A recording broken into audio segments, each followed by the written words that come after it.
En Radio Castilla-La Mancha, El Dragón Invisible, con Jesús Ortega.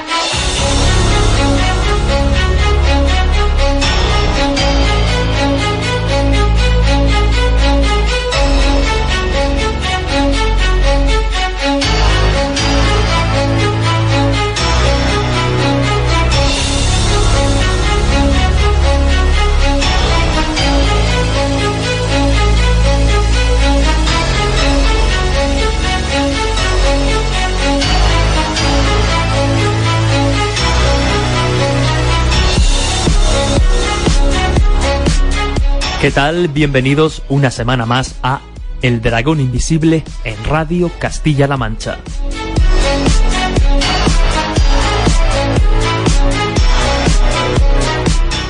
En pleno siglo XXI, en la era de la técnica y la tecnología, en un tiempo en el que podemos hacer casi cualquier cosa con un simple, entre comillas, teléfono del tamaño de la palma de nuestra mano, en un tiempo en el que estamos asistiendo como testigos a grandes descubrimientos, grandes avances científicos, en un tiempo en el que lo que antes era considerado ciencia ficción está pasando a ser ciencia real, lo cierto es que merece la pena remontarse miles de años atrás para intentar identificar, para intentar responder a determinadas preguntas de la hora. Porque, como digo, en un tiempo en el que la ciencia está dando grandes noticias, todavía cabe preguntarse por qué persisten determinadas creencias, por qué persisten determinados miedos, por qué persisten determinadas supersticiones, por qué, si estamos respondiendo a las preguntas del futuro, todavía hay preguntas del pasado más remoto sin responder.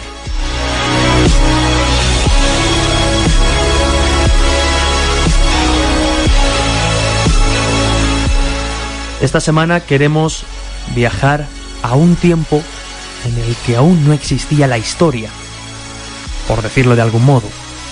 Queremos viajar precisamente a esa época anterior a la historia, a la prehistoria, para intentar identificar determinados asuntos, determinadas cuestiones, determinadas preguntas que, como digo, siguen sin responder. Misterios y enigmas de la prehistoria, que además tienen un peso muy importante en la sociedad de hoy en día, en pleno siglo XXI. Porque estoy seguro de que se habrán preguntado alguna vez de dónde proceden determinadas creencias, en qué creían nuestros ancestros, cuáles eran sus dioses, qué ritos practicaban para contactar, por ejemplo, con el más allá. Y lo cierto es que si hablamos de prehistoria, no es difícil que se nos venga a la cabeza las míticas, representaciones o pinturas rupestres, animales, seres que no parecen humanos, manos plasmadas en la fría piedra. ¿Qué quiere decir? ¿Qué querían decir con todo eso nuestros antepasados? ¿Por qué se repiten en diferentes cuevas alejadas por kilómetros y kilómetros determinados patrones, determinadas representaciones? ¿Quiénes eran los chamanes? ¿Y qué poder, qué peso, qué relevancia tenían en la comunidad estos seres, estos personajes que servían de nexo entre el mundo visible y el invisible, entre el más allá y el más acá? ¿Por qué nace la figura del chamán? ¿Acaso es el reflejo de una necesidad, de la necesidad del ser humano ya en tiempos remotos de contactar con lo invisible, de contactar con otras realidades? ¿Practicaban el canibalismo? Y si lo hacían, ¿con qué sentido? Son algunas de las tantas y tantas preguntas que surgen cuando nos remontamos a ese tiempo de la prehistoria, un concepto que en sí ya plantea algunas dudas, porque ¿qué es prehistoria? ¿En qué momento pasamos de un periodo, digamos del periodo prehistórico, a la historia como tal? Como digo, son muchas preguntas y a las cuales esta semana queremos arrojar algunas respuestas, si se puede. Creo que es un viaje en el tiempo apasionante que nos hará aprender mucho, precisamente no solo de un tiempo que suele ser muy desconocido, sino que nos hará aprender mucho de cómo somos hoy en día y de por qué determinadas formas de pensar, formas de actuar, se mantienen en el ser humano. Si os parece, vamos a dar paso al invitado de esta semana, que como digo va a intentar, y yo creo que lo va a conseguir en algunos aspectos, arrojar luz a todas estas preguntas. ¿Nos acompañan?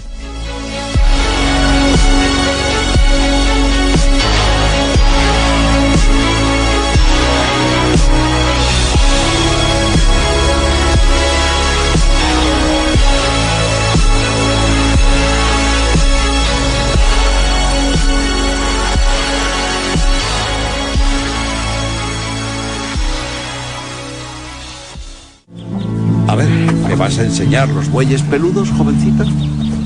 No son bueyes peludos, profesor, sino bisontes que vivieron en esta región durante la glaciación.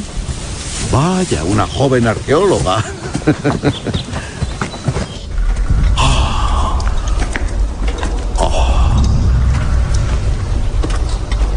Mirad aquí. Y aquí.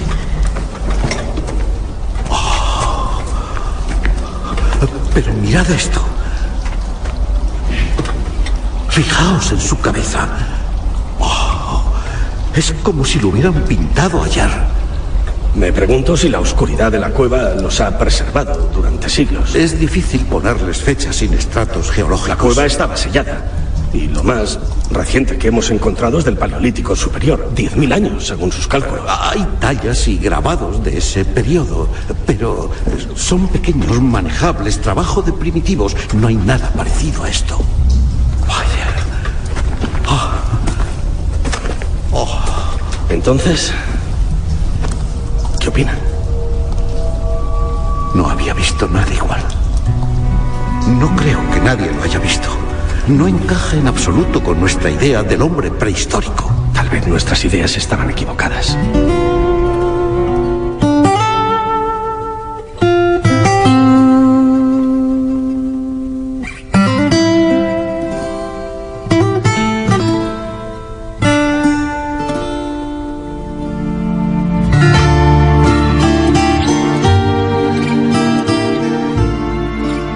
Esta semana visita el Dragón Invisible José Luis Cardero. Él es doctor en Ciencias Políticas y Sociología, especializado en Antropología Social por la Universidad Complutense de Madrid. Asimismo, es doctor por la misma universidad en el Instituto Interuniversitario de Ciencias de las Religiones.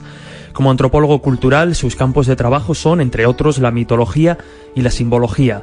Autor de varios trabajos, el último de ellos, 50 grandes enigmas de la prehistoria, editado por Cidonia. ¿Qué tal, José Luis? Es un placer recibirte en el Dragón Invisible. Hola, ¿qué tal? Para mí es un placer también escucharos y saludaros a todos. José Luis, cuando hablamos de prehistoria, lo cierto es que ya nos enfrentamos de entrada, por decirlo de alguna manera, a un enigma, porque sí que es cierto que quizás muchos oyentes, muchas personas crean que el concepto está bien definido, pero no es así, porque hay muchas interpretaciones para intentar catalogarlo y definirlo con unas características concretas y definidas. Sí, y sobre todo en este caso en el que el libro lo escribe un antropólogo, no un prehistoriador.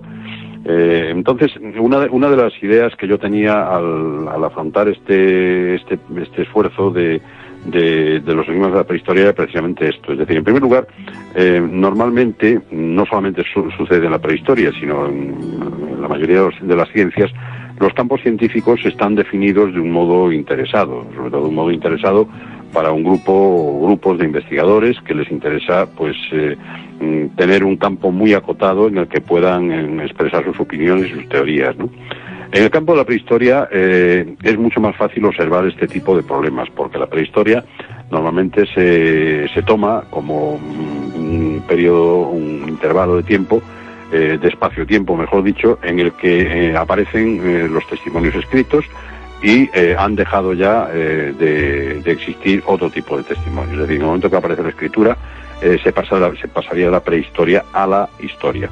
El único problema es que tenemos que, claro, hay muchos pueblos en la actualidad que no tienen testimonios escritos, que por las razones que sean, de su cultura, que no los tienen, o que simplemente no les conceden demasiada importancia. Entonces, claro, el término a veces es un poco equívoco y, sobre todo, es un término muy etnocéntrico, es decir, un término que se refiere mucho a la cultura del primer mundo, ¿no? Es decir, cuando hablamos de prehistoria, hablamos de la prehistoria de Europa, fundamentalmente en parte de América, pero nos olvidamos con bastante frecuencia de que existe muchísimo más territorio en el planeta que nuestro más o menos circunscrito continente, ¿no? Esa es una de las razones por las que yo he tratado de afinar un poco, más desde el punto de vista cultural que desde el punto de vista histórico propiamente dicho. Lejos de centrarte en los aspectos materiales, como pueden ser los restos arqueológicos o determinados yacimientos, te centras más en los aspectos psicológicos y sociales de nuestros antepasados, ¿no? Sí, precisamente por eso, porque me parece que lo que podríamos considerar como los hitos o las cumbres de la propia cultura humana, con independencia de su adscripción espacio-temporal, serían una representación mucho más acorde, ¿no?, con lo que nosotros buscamos, ¿no?, con estos enigmas que permanecen, que están junto a nosotros desde siempre, y que a veces resulta difícil identificar con un periodo concreto. En unos casos es más reciente, en otros casos es más antiguo, y por eso este tipo de características a las que tú te has referido muy bien son quizás las que más se acomoden a lo que yo pretendía hacer. Claro, y puede parecer una obviedad, pero en ocasiones parece que olvidamos que una parte muy importante de cómo somos hoy en día tiene su origen precisamente en ese periodo que, como ya hemos visto, es difícil de enmarcar. Pues sí, exactamente. Es decir, que nosotros estamos hechos pues fundamentalmente de una gran base cultural que se remonta, pues no se sabe cuánto, ¿no? Es decir, prácticamente desde que los seres humanos nos hemos distinguido un poco como especie de nuestros compañeros de evolución, pues comienza en realidad nuestra propia historia, ¿no? Entonces, nuestros miedos en realidad muchas veces están conectados con los miedos que probablemente otras especies experimenten también, ¿no? Con esas inquietudes que se experimentan, por ejemplo, ante el gran universo cuando éste se muestra estrellado en la noche, o con las grandes luminarias celestes que corren de un lado para otro por el cielo, o con otra serie de fenómenos telúricos, meteorológicos, otros accidentes, por ejemplo, geográficos como el gran océano. Es decir, todas estas cosas yo creo que han influido profundamente, han influido de una forma fundamental en nosotros. Y tanto es así que en todas las culturas conocidas, por lo menos en todas las que nosotros hemos podido conocer hasta ahora, aparecen estas huellas, ¿no? Aparecen bien como personajes, bien como fuerzas que hay que dominar, bien como monstruos, bien como caminos hacia un espacio inferior o superior. Es decir, todas estas huellas aparecen y son huellas además muy antiguas, probablemente están en la base de nuestra cultura.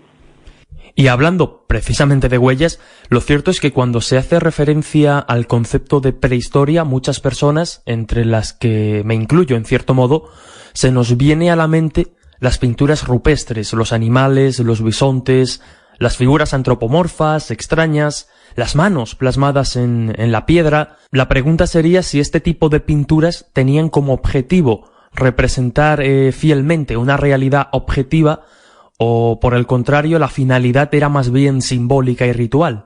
Bueno, yo creo que cuando los seres humanos penetraron de alguna manera en la madre tierra, a través de sus cuevas, a través de todos los reductos, la infinidad de reductos que existen en la corteza terrestre, se dieron cuenta de que abandonaban un mundo externo y entraban en un mundo interno, ¿no? Valga la expresión. Es decir, que mientras estaban fuera, ellos asistían a los grandes rituales del sol, de la luna, de las estrellas, del cielo estrellado, de las tormentas, de los astros, en fin, y cuando se metían en el interior de la cueva es como si descendieran a un mundo completamente diferente, ¿no? Y esta gran diferencia entre el mundo externo y el mundo interno, que por otra parte se corresponde también con una especie de partición hecha en el cerebro humano, ¿no? Hay un cerebro que conduce hacia el exterior y otro cerebro que conduce hacia el interior, ¿no? Hacia lo que es el interior del organismo. Pues esta parte más interna dio lugar probablemente a cultos, por ejemplo, como el de la Madre Tierra, ¿no? No cabe duda que nuestros antepasados observaron muy pronto que cuando se producía la muerte de las personas que les acompañaban, pues se producía la descomposición del cadáver, se producía la disolución del cuerpo, y es como si la Madre Tierra lo absorbiera para posteriormente volver a darle vida, ¿no? De aquí nació probablemente una de las primeras religiones, que es el culto de la diosa madre, ¿no? Bueno, pues todas estas figuras que nuestros antepasados realizaron en estos grandes santuarios del arte rupestre, como Le Troisfort, Lascaux, en fin, todos estos que nosotros conocemos y que son mundialmente famosos, no cabe duda que obedecen un poco a este sentimiento. Es decir, cuando el chamán, ¿no? El chamán o el gran sabio de la tribu o del grupo ponía su mano sobre la piedra en un lugar secreto dentro de una cueva o de un camino que se metía en el interior de la tierra, no cabe duda que estaba poniendo su mano sobre el límite entre dos mundos, ¿no? El mundo en el que él estaba y otro mundo que existía más allá de esa pared, ¿no? Que esa pared, esa roca, representaba. Y no cabe duda que esas representaciones, esas pinturas que una y otra vez fueron dibujadas sobre esas paredes, sobre esos lienzos de roca, representaban un poco la frontera entre los dos mundos. Hay una cosa muy importante que a mí me gusta resaltar, y que de hecho resalto en el libro, y es que muchos de estos dibujos, incluso, hay especialistas en prehistoria que lo resaltan también, fueron repetidamente dibujados, es decir, fueron dibujados una y otra vez a lo largo de centenares e incluso de miles de años, como si el artista o en este caso el que hacía este acto pretendiera reforzar una y otra vez este sentimiento de frontera, de límite, ¿no? Entre el mundo interno de la Madre Tierra, que absorbía los cadáveres, pero al mismo tiempo era fuente de vida, y el mundo externo, el mundo exterior, que se comunicaba a través de las anatosidades y caminos con el orbe en donde navegaban las grandes órbitas celestes, el Sol, la Luna, etcétera. Esta división es muy importante y yo creo que es una de las fases fundamentales de la cultura humana, y eso está demostrado en las pinturas rupestres que nosotros encontramos por gran parte del mundo. ¿Y cómo podemos explicar el hecho de que se repitan representaciones similares en cuevas tan distantes? Pues la verdad es que es uno de los fenómenos que más han dado que hablar, ¿no? Es decir, que hay muchos signos que se repiten. Hay signos, por ejemplo, como la esvástica, que es un signo muy antiguo, muy anterior al uso que le dieron posteriormente los nazis como símbolo de su movimiento. Hay signos cruciformes, hay signos ovoideos, hay círculos, hay líneas, hay fragmentos, hay incluso una especie de signos que en algunos casos casi podrían interpretarse como signos de un alfabeto hipotético, ¿no? Y hay, por supuesto, dibujos, hay dibujos de caras, dibujos de seres humanos. Bueno, todo esto se repite fundamentalmente porque hay una de las cosas que yo creo que es importante insistir sobre ella, es que el cerebro humano es hoy muy parecido a lo que era hace 10, 30 o 40 o 50.000 años, ¿no? Es decir, que las imágenes que el ser humano refleja en su cerebro, concibe en su cerebro, se repiten una y otra vez como una especie de modelos. Esto lo descubrió mucho más adelante Jung, por ejemplo, ¿no? Con su inconsciente colectivo. Es decir, hay cosas que están ancladas en esa especie de almacén que la especie tiene para guardar todos sus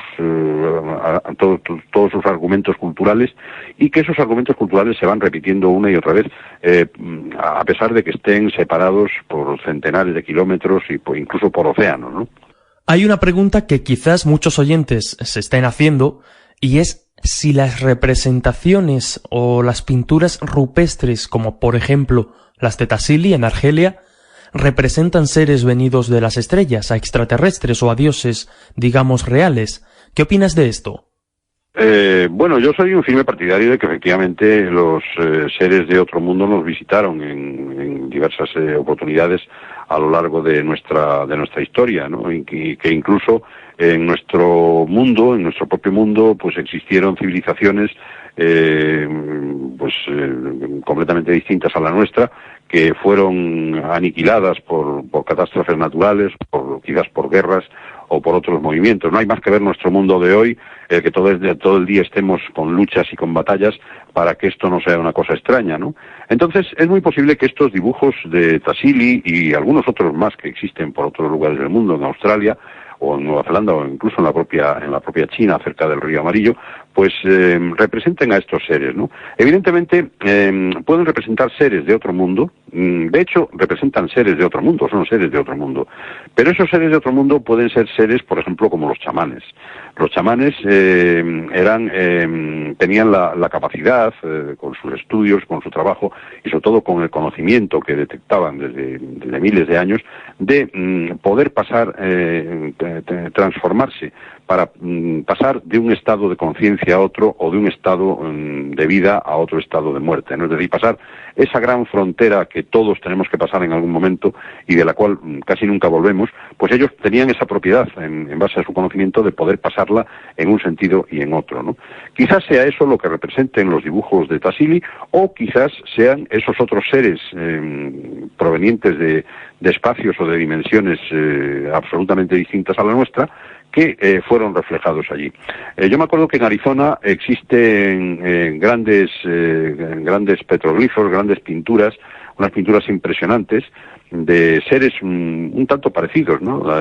Seres un tanto parecidos a los humanos en su aspecto general, en su aspecto antropomórfico, pero seres que no tienen cara, que no tienen rasgos distintivos, y a los que los nativos, los antiguos navajos de hace muchos años, llamaban el pueblo sagrado, ¿no? Es decir, que todos estos pueblos sagrados, todos estos matices de seres que no son exactamente humanos, que aparecen sin caras, que aparecen sin rostros, que aparecen sin pies, que parece como si se desplazaran de una manera extraña, o como si salieran de las propias anfractuosidades o de las propias grietas que existen en las paredes en las cuales se lo representa. No cabe duda que todo esto representa evidentemente un mundo que no es el nuestro, es un mundo ajeno al nuestro. Es decir, en tu opinión, no cierras la puerta a la hipótesis extraterrestre, es decir, que estas pinturas representen a seres venidos de las estrellas que nos visitaron en la antigüedad, pero evidentemente lo cierto es que también está presente la posibilidad de que representen a seres de otro mundo, pero un mundo interior, un mundo al que se accedía, entre otros métodos, mediante ritos chamánicos. Y ya que estamos hablando de chamanes, te quería preguntar precisamente quiénes eran y qué peso tenían en la comunidad. Bueno, los chamanes son una figura realmente difícil de definir. El chamán es una palabra de origen tungust, del Asia Central. Fueron estudiados con muchísimo detalle por autores como Mircea Eliade o como Roberta Jamayón, es decir, con muchos otros investigadores que se dedicaron a estudiarlos. Los chamanes son unos personajes muy peculiares, son unos personajes en los cuales se centra de alguna manera un conocimiento especial. Mircea Eliade les define como los especialistas en el viaje al más allá. Una de sus especialidades es precisamente el poder atravesar ese muro, esa frontera entre nuestro mundo y el otro, para poder rescatar almas que se han ido prematuramente al otro lado, o para negociar con los dioses o con las fuerzas que hay al otro lado para poder rescatarlas y traerlas de nuevo hasta nosotros, ¿no? Es decir, esto es una de las especialidades típicas del chamán. Pero el chamán tiene también muchas otras facultades. Hay una cosa importante que Eliade describe, y es que el chamán no no se hace por elección, es decir, no es un vulgar sacerdote o un vulgar brujo o un hechicero que se dedica pues a hacer magia o a hacer cosas. No, es en realidad un elemento de contacto entre nuestros dos mundos, entre el mundo nuestro, concreto, en el que vivimos, en el que existen los pueblos, y el otro mundo que está más allá de esa frontera ideal que todos atravesaremos en un momento dado, en un momento más o menos lejano, ¿no? Pero es curioso porque los chamanes existen en todo el mundo. Y son los representantes, los chamanes existen prácticamente desde el Paleolítico, y son, creo yo, los representantes de ese conocimiento, de ese saber, al que yo suelo llamar conocimiento secreto, saber secreto, porque es un conocimiento que no se difunde a todo el mundo, sino que el chamán conserva dentro de él y se lo transmite únicamente a los que van a ser sus sustitutos, ¿no? A sus discípulos más directos, es decir, no se lo transmite a todo el mundo. Y también otra cosa importante, y es que el chamán no se hace voluntariamente, sino que muchas veces es involuntariamente, a pesar de que él no quiere ser chamán, que las circunstancias y las fuerzas le obligan a aceptar ese puesto, ¿no? Todas estas figuras hacen del chamán todas estas propiedades, hacen del chamán una figura curiosa, que aparece en muchos pueblos y que en algunas ocasiones no se considera como tal, pero que yo creo que en realidad sí. En realidad son los representantes del saber antiguo, del saber secreto, que van transmitiendo poco a poco a sus elegidos, ¿no? En cierto modo vemos como el chamán responde a una necesidad que ya está presente en los albores de la humanidad, es decir, la necesidad de contacto con el más allá.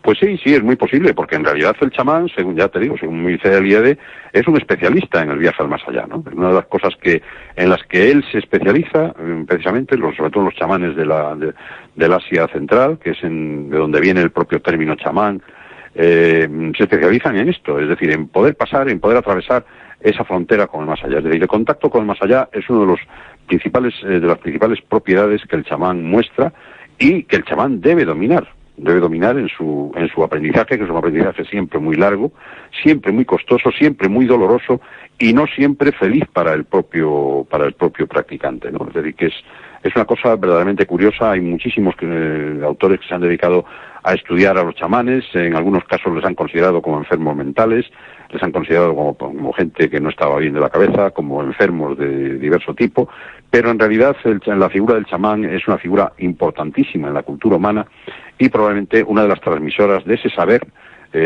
secreto, de ese saber escondido, que se va pasando de generación en generación desde el principio de los tiempos. ¿En qué consistía, si se puede definir brevemente ese saber? Porque también quería preguntarte, aunque entiendo, ¿no?, la dificultad de responder por tratarse de una pregunta muy, muy, muy abierta a la que habría que hacer muchos matices, pero ¿en qué creían nuestros antepasados y en qué se diferencia de las creencias actuales? Bueno, eso es muy difícil de contestar, porque en realidad, como hemos dicho antes, el ser humano, los seres humanos en general los tenemos hoy, y bueno, basta rascarnos un poquito, ¿no? Para que aparezca esa especie de conciencia de que hay algo detrás de nosotros que nos está vigilando, que nos está controlando de alguna manera, ¿no? Y esa conciencia la tenían, por supuesto, los chamanes hace 30, 40, 50 o 100.000 años, ¿no? Entonces, ¿en qué creían? Pues evidentemente creían en esa realidad, ¿no? En esa doble realidad. Creían en un universo doble, un universo externo, por el cual figuraban esas grandes luminarias, el sol, la luna, las estrellas, etcétera, tal como hemos dicho antes, y creían en un mundo interior, interno, en el que dominaba otras fuerzas distintas, ¿no? Y del conflicto entre esas dos fuerzas, las fuerzas exteriores y las fuerzas interiores, empezaron a nacer pues las creencias en lo sagrado. Yo he dicho siempre, o he partido de la base, que bueno, de que todas estas grandes fuerzas misteriosas, a las cuales es muy difícil poner un nombre o a las cuales es muy difícil controlar, yo hablo de ellas como de lo luminoso primordial, ¿no? Una cosa que es absolutamente ajena a lo humano y que muy poco a poco se va aproximando a nosotros, y en esa aproximación, precisamente en esa aproximación, se va moldeando de alguna manera para transformarse en lo sagrado, que todavía no es lo religioso viene un poco más tarde, pero ya es un poco más humano, ¿no? Es decir, tenemos lo luminoso, tenemos lo sagrado, en donde aparecen esas grandes fuerzas ya en forma de personajes que más o menos pueden ser no dominados, pero a los cuales se puede uno acercar, ¿no? Como se acercaba Moisés a Yahvé en el monte Hebrón, ¿no? Es decir, con miedo, porque es una zarza ardiente, no te acerques, cuidado, el suelo que pisas es sagrado. Es decir, hay que tener mucho cuidado cuando se relaciona uno con lo sagrado. Sin embargo, cuando lo sagrado se convierte ya en lo religioso, es que se ha humanizado mucho más. Entonces es cuando aparecen los dioses, cuando aparecen las diosas, cuando aparecen las creencias, cuando aparecen todo tipo de personajes relacionados entre dioses y seres humanos, aparecen las grandes batallas entre los dioses en el cielo, es decir, todo lo que es la mitología, ¿no? Pero es importante fijarse en esta evolución, ¿no? Primero, a partir de unas fuerzas en las que apenas podemos confiar, porque no son nada parecidas a nosotros. Esas fuerzas se van transformando poco a poco, muy lentamente, en algo un poco más manejable, un poco más cercano a lo humano, que sería lo sagrado, pero que todavía conservan rasgos extraños, ¿no? Por ejemplo, el gusto de la sangre de los dioses, ¿no? De los sacrificios, tanto de Yahvé como de Apolo, por ejemplo, que instruían a sus sacerdotes en los sacrificios humanos. Ellos querían sangre. Bueno, pues esa apetencia de la sangre es un rasgo luminoso que lo sagrado todavía conserva. Sin embargo, lo religioso todo eso se va difuminando, se va haciendo más humano, y los dioses y los personajes divinos van siendo más manejables y más fáciles de creer en ellos, ¿no? Más fáciles de organizar con ellos colegios de dioses, iglesias, lugares de ceremonia. Esto es un poco la historia de la humanidad, ¿no? Si te parece, José Luis, hacemos una brevísima pausa, continuamos enseguida pues hablando precisamente de estos dioses, del mundo de los muertos y de un concepto muy curioso como es el de los pueblos de la noche. Todos los sábados de 9 a 10 de la mañana estamos a pie de campo, en la Radio Autonómica de Castilla-La Mancha, la radio de todos. Búscanos porque aquí te ofrecemos la información más cercana, la más práctica, el mejor análisis y los datos fundamentales de ayudas, de precios. Búscanos en Radio Castilla-La Mancha de 9 a 10 de la mañana, nos encuentras en el sitio de siempre, a pie de campo, porque para que Castilla-La Mancha cuente, queremos contar contigo.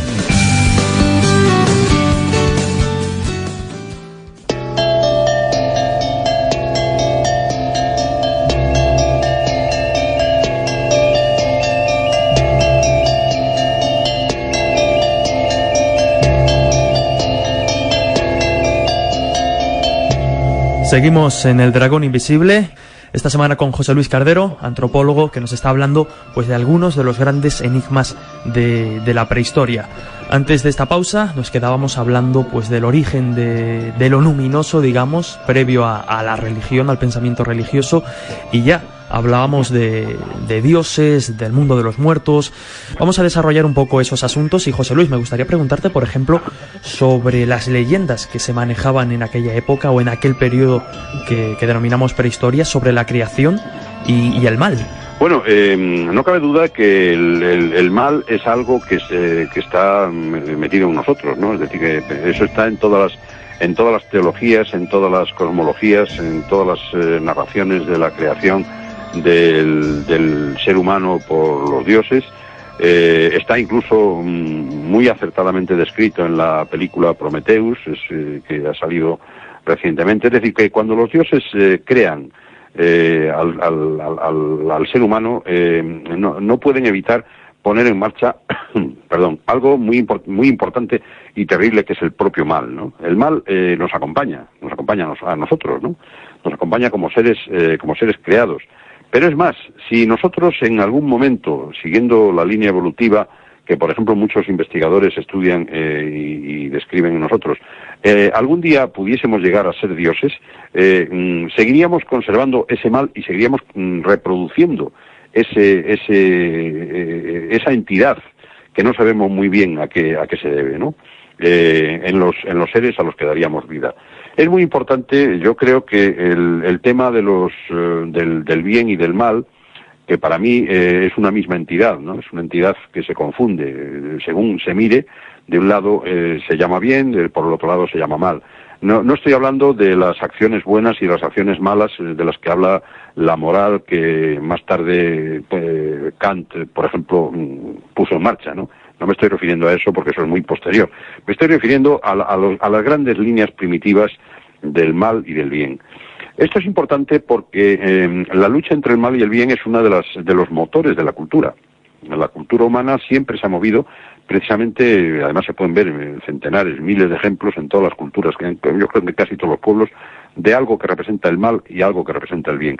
Pero que, sin embargo, cuando luchan, el bien con el mal o el mal con el bien, ninguno de los dos acaba destrozado o destruido, sino que acaba o neutralizado, en algún sentido, o cortado de alguna manera, pero no muerto, ¿no? Esto es el gran combate entre el águila y el mal, ¿no? El mal acaba, el dragón que representa el mal acaba derrotado, pero no muerto. Esto es un tema importante porque se transmite en todas las culturas. Cualquier aspecto cultural de muchos pueblos repiten una y otra vez esta especie de esquema que parece ser una constante, quizás paralela a esa que habíamos hablado antes del mundo externo y el mundo interno, ¿no? Hablas también de los dioses oscuros, del dios de los brujos. ¿Quiénes son o quiénes eran estos personajes? Bueno, los dioses oscuros son precisamente estos dioses luminosos que no acaban de manifestarse como dioses reales, ¿no? Es decir, como nosotros tenemos todos los panteones, el panteón griego, el panteón romano, con sus correspondientes dioses y diosas, el panteón cristiano, con su Dios, con su Virgen, con sus santos. Bueno, esto es una manifestación muy humana, muy clara, relativamente clara. Pero los dioses oscuros no se manifiestan de esta forma. Los dioses oscuros se manifiestan mediante su actuación. Es decir, de repente crece, hay una fuerza que crece en algún sitio y actúa sobre los seres humanos, ¿no? Yo esto le sigo llamando lo luminoso. Para mí los dioses oscuros siguen siendo la representación más genuina de lo luminoso, ya no de lo luminoso primordial, que es absolutamente extraño a lo humano, es como una fuerza externa a nosotros, sino de algo que se va aproximando a nosotros, pero que todavía nosotros no podemos dominar. Vámonos también, si te parece, al mundo de los muertos, porque ahí nos encontramos con rituales, con personajes bastante extraños, que desde luego, pues apetece mucho conocer, porque si antes hacíamos referencia al poder de la sangre, por decirlo de algún modo, si hablamos del mundo de los muertos, es inevitable no hablar precisamente del canibalismo ritual en la prehistoria. ¿Se practicaba el canibalismo? Sí, seguramente porque, primero, porque era una de las formas de deshacerse del cuerpo muerto, y seguramente también porque era una de las formas de imitar a la diosa madre, a la diosa tierra, que devoraba, al deshacer los cuerpos, los devoraba, ¿no? En realidad, ese devorar del cuerpo, sobre todo de algunas partes del cuerpo, es algo que está muy vinculado con el proceso, aunque parezca curioso, con el proceso de dar la vida, ¿no? Es decir, se devora y se come esa parte del cuerpo, pero no simplemente por glotonería o por un simple afán de triunfo, de haber triunfado sobre el muerto. No. Se hace simplemente para apoderarse de las virtudes que ese cuerpo tenía y darles vida. Es decir, el canibalismo ritual era como una forma procesal para dar vida de nuevo a lo que estaba muerto, ¿no?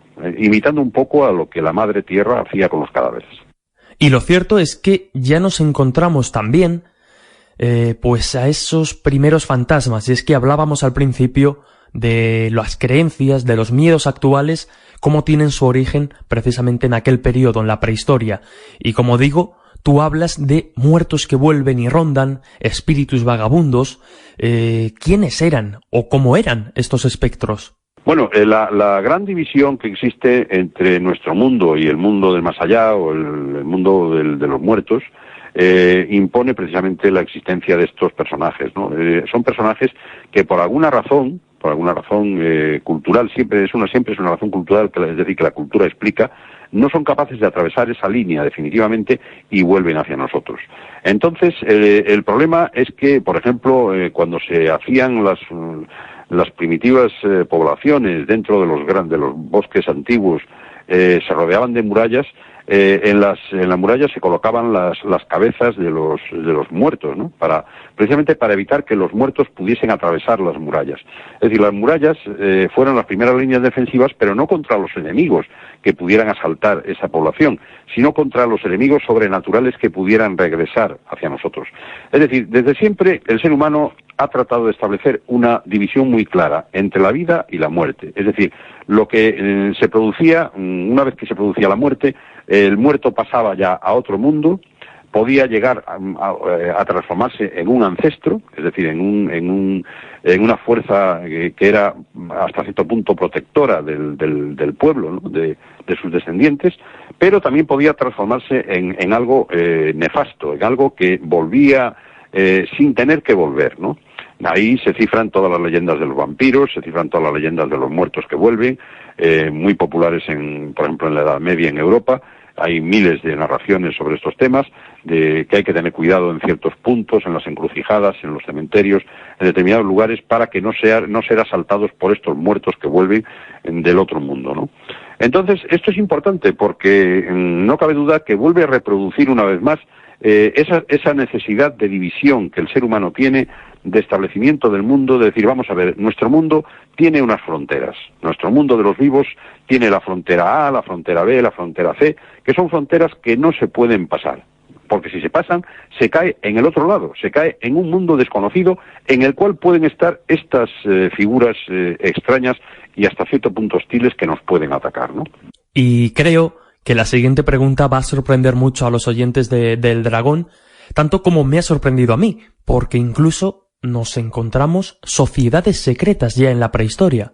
Sí, esto es una cosa muy interesante porque las Mannerbunde, que es un término en alemán para describir sociedades secretas masculinas, eran unas sociedades secretas en las que se agregaban determinados personajes para precisamente seguir un camino iniciático que los llevara a transformarse en auténticos muertos vivientes, ¿no? Es decir, muchos de los hombres lobo, muchos de los hombres oso, muchos de los animales medio humanizados que atacaban en ciertas ocasiones a los viandantes o a los poblados, eran miembros de estas sociedades que estaban cumpliendo su iniciación, ¿no?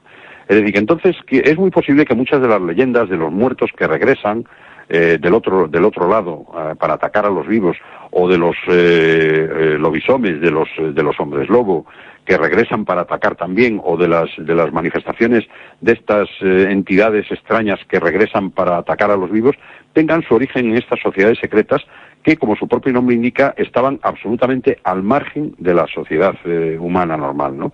Ellos tenían sus propios dirigentes, eran aceptados o no, según superaran o no superaran las pruebas, y uno de los que mejor las estudió fue un investigador alemán, que por cierto estuvo colaborando con la Nenerve de las SS nazis, que se llamaba Otto Oefler, y que estuvo después muchos años, hasta los años 70, como profesor de la Universidad de Viena, y que escribió un libro magistral sobre el tema de las Mannerbunde, ¿no? de este tipo de sociedades secretas.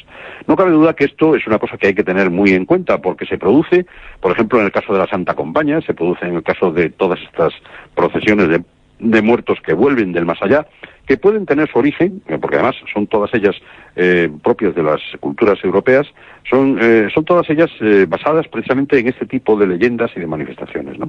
Desde luego, este es un asunto al que podríamos dedicarle sin duda otro programa. Has trabajado el asunto en libros como Monstruos, Muertos y Dioses Oscuros.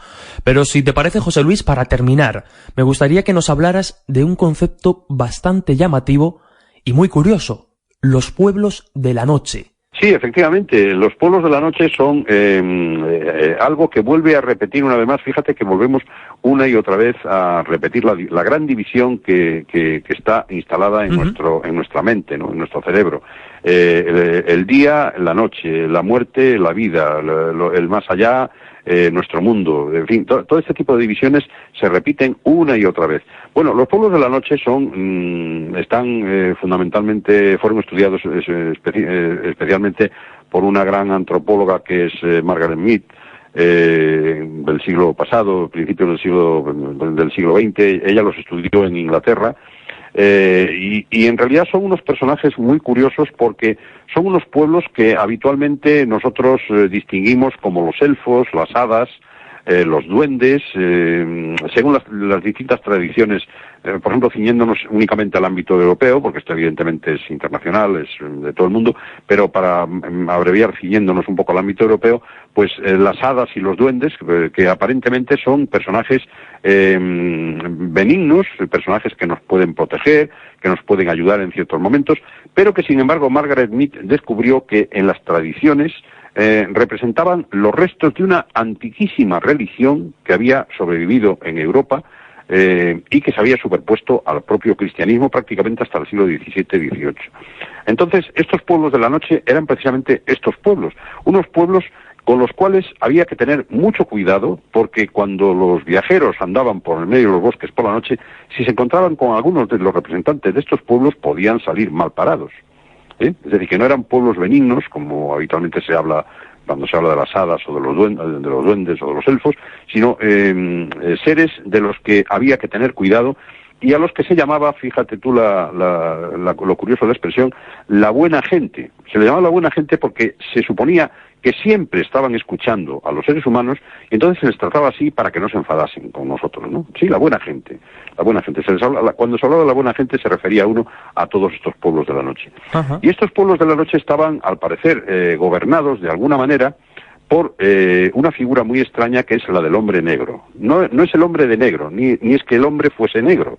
El hombre era resplandeciente. Es curioso, según los testimonios que algunos desgraciados que cayeron en las manos de la Inquisición y que fueron interrogados acerca de este tipo de reuniones nocturnas con estos pueblos de la noche, el hombre negro no era un hombre oscuro, sino simplemente tenía una mancha negra en la cara. Por eso se llamaba el hombre de negro. Pero era un hombre resplandeciente, un hombre amable, un hombre que procuraba complacer, según los testimonios que se recibían en aquel momento, procuraba complacer todos los deseos de la gente que se reunía con él, ¿no? En cuanto a comida, en cuanto a bebida, en cuanto a riqueza, en cuanto a felicidad. Es decir, que en realidad aquellas reuniones nocturnas secretas en las que participaban estos pueblos de la noche y en las que gobernaba de alguna manera el hombre negro, eran reuniones muy felices, y así lo comentaban los interrogados a sus interrogadores, ¿no? Los cuales extrañaban muchísimo de toda esta especie de cosa extraña, ¿no? Bueno, pues esto es como una especie de leyenda común en gran parte de Europa, que, como repito, la antropóloga Margaret Mead estudió durante muchos años y que al parecer eran los restos de una antigua religión que se sobrepuso al cristianismo y que se mantuvo durante muchos siglos al lado de este. Y no sé si estaré equivocado, si es así, pues por favor corrígeme, evidentemente, pero este hombre de negro no sé si podría considerarse el precursor del diablo, porque esta figura, por ejemplo, creo haber escuchado que tenía cuernos o se la representaba con cuernos. Bueno, en realidad la Iglesia, claro, intentó identificarlo con el diablo, pero en realidad no tenía nada que ver con el diablo. Es una cosa que no tenía absolutamente nada que ver con el diablo, ni con ningún otro personaje. El diablo es un personaje del cristianismo, ¿no? Un personaje hecho por la religión cristiana, pues para atacar precisamente todas estas leyendas y todas estas tradiciones, para representar el maligno, ¿no? Representar lo contrario a Dios, lo contrario a los santos y tal, no, pero el hombre negro no tenía absolutamente nada que ver con el diablo. Ni se le representaba, cuando se representaba como un hombre de una gran belleza física y que estaba cruzada su cara con una mancha negra, ¿no? No se sabe exactamente muy bien por qué, porque las leyendas no detallan mucho el aspecto, ¿no? Sin embargo, hay una cosa curiosa: cuando se celebraban estos aquelarres, esta especie de reuniones nocturnas, se cerraban o se sellaban mágicamente los lugares en los cuales se celebraban, y de tal manera que aquello era invisible. Es decir, cualquier personaje extraño que pasara por allí no notaba más que algunos pequeños ruidos o algunos pequeños cánticos, pero no podía ver a los participantes, ¿no? de estas ceremonias nocturnas. Es una cosa curiosa. Sin embargo, cuando terminaba la ceremonia, se tocaba un instrumento que el propio hombre negro hacía salir, y ese instrumento, que se llamaba el peine del viento, es una denominación curiosa, era posible escucharlo a centenares de kilómetros de distancia de los lugares en donde se producían aquellas reuniones, ¿no? Y cuando se escuchaba ese ruido que se oía como una especie de trueno, no se oía como una música, sino como una especie de trueno, para los que estaban dentro era una música maravillosa, sin embargo, para los que estaban fuera era como una especie de trueno lejano que anunciaba que allí se estaban celebrando los Coven, o esas reuniones secretas con el hombre negro. Asombroso, sin duda, y totalmente recomendable, pues ese último trabajo, 50 grandes enigmas de la prehistoria, editado por Sidonia.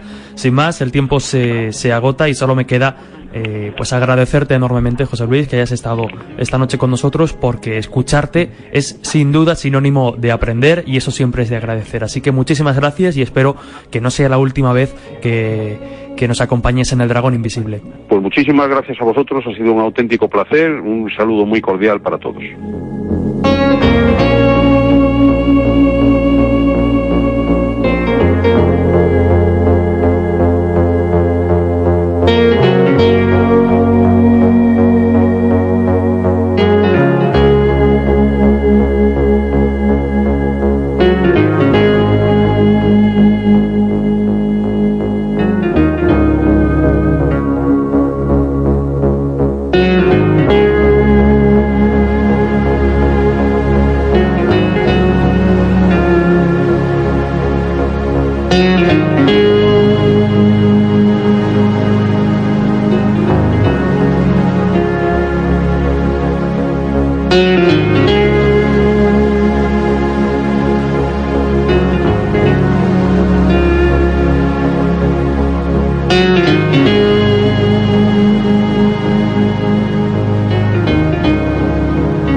Pues hasta aquí un programa más de El Dragón Invisible en Radio Castilla-La Mancha Media.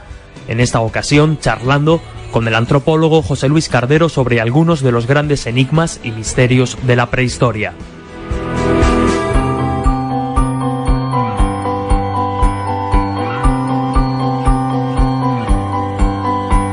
Presiento lo que va a ocurrir. Como siempre, llegamos al final con el deseo de que hayáis aprendido algo nuevo, y desde luego creemos que no han faltado elementos para ello.